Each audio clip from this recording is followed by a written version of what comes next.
Milí Humenčania, križovatkou osudov našich miest a obcí sa každé 4 roky stavajú komunálne voľby a tak opäť stojíme pred spoločným rozhodnutím, kam sa naše Humenné bude uberať v najbližšom období.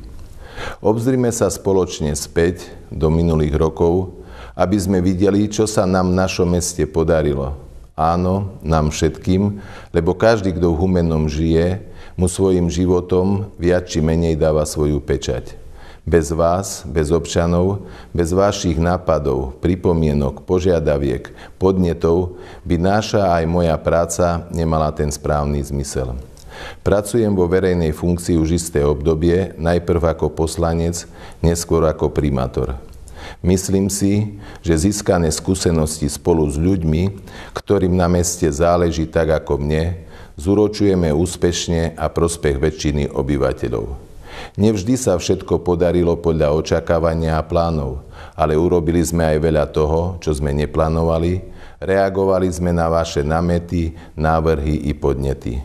Ak sa naskytla príležitosť získať finančné zdroje, tej sme sa vždy odvážne chytili a výsledkom je napríklad aj to, že napriek hospodárskej kríze a ťažkostiam sme presadili 14 projektov z fondov Európskej únie v celkovej výške takmer 12 miliónov eur. Ich realizácia je rozbehnutá a bude pokračovať aj počas ďalších 2 rokov. Za všetky spomeniem rekonštrukciu 5 základných škôl, uzavretie a rekultiváciu starej skladky, rekonštrukciu námestia Centrum, separačný dvor pre triedenie komunálneho odpadu, modernizáciu verejného osvetlenia či realizáciu úpravy parku pri Kašteli. Efektívne sme hospodarili s vlastnými prostriedkami, veď za uplynulé obdobie okrem toho, že sme sami financovali stavbu športovej haly, sme na našich základných a materských školách odstránili havarijné stavy striech, vymenili sme množstvo okien, dverí, vchodov, zefektívnili vykurovacie sústavy, zmodernizovali sme školské kuchyne, interiéry tried a vybavenie špeciálnych učební, zrekonštruovali sme podstatnú časť hygienických zariadení, upravili sme množstvo parkovacích plôch, prístrežkov pre nádoby na odpad, miestnych komunikácií a chodníkov. Mesto každý rok pod mojou taktovkou hospodári zdravo, bez zadlžovania, uhrádza všetky svoje záväzky bez problémov a včas. Naopak dokážeme každý rok ušporiť, aj preto nás kríza neponorila do problémov a dlhov, tak ako sú na tom iné mestá. Tieto úspechy tešia i záväzujú, ale dávajú mi sílu a energiu pokračovať ďalej. I dnes vám prinášam svoj pohľad na riešenie potrieb Humenčanov.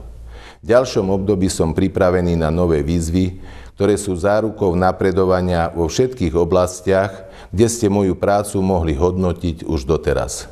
Chcem, aby sme spoločne hľadali riešenia, ktoré pomôžu prekonávať každodenné ťažkosti ľudí, aby sme spoločne realizovali predstavy o rozvoji mesta, kde všetci žijeme. Začiatom treba pokračovať, lebo je ešte veľa vecí, ktoré môžeme v Humennom vylepšiť.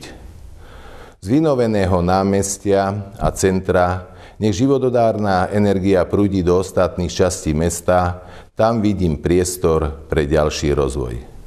Milí Humenčania, naše mesto z roka na rok mení svoju tvár, lebo chceme, aby sa stalo príjemným domovom všetkých obyvateľov, aby sa tu žilo krajšie a lepšie, aby tu radostne vyrastali vaše deti, aby tu pokojne oddychovali tí skôr narodení, aby tu svoju prácu, živobytie a kariéru našiel každý pracovitý človek.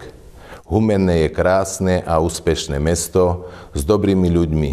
Som hrdý na to, že tu žijem. Moju prácu poznáte, príďte voliť.